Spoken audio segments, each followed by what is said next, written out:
Magandang umaga po sa ating lahat, mga kapatid.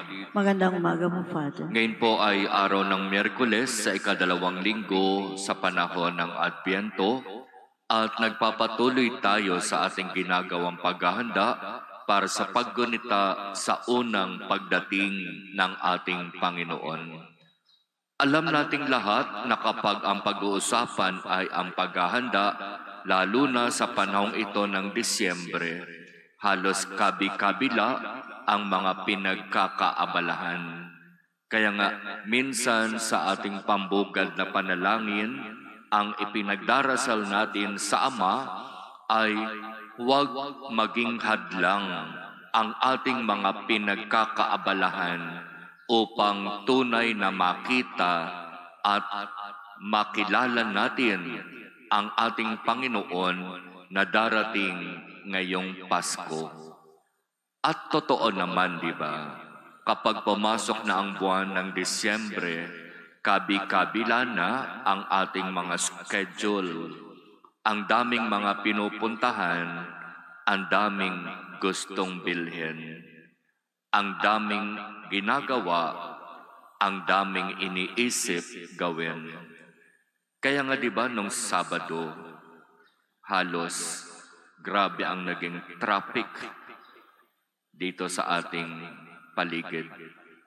Biyernes, Sabado, Linggo. Parang lahat yata ng tao ang dami-daming pera. Parang lahat yata nasa mall. Parang lahat yata nasa Tiangge, nasa ukay-ukay, nasa Divisoria, nasa Taytay. Ang daming pinagkakaabalahan sa buhay.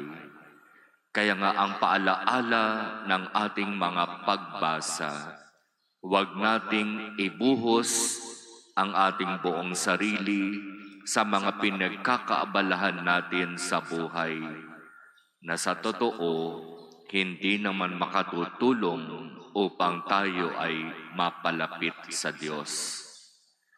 Ang pag-ukulan natin ng ating buong sarili, ng ating oras, ng ating panahon, ay ang mga bagay na tunay na maglalapit sa atin sa Diyos. Lumapit tayo sa ating Panginoon, mamahinga tayo, manatili tayo sa Kanyang piling, at makakasiguro tayo na pagkakalooban niya tayo ng kapahingahan.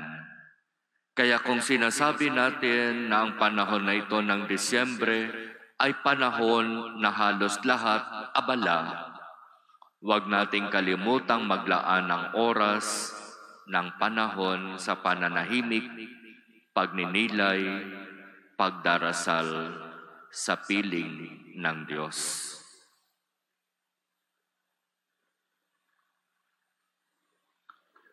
Amen.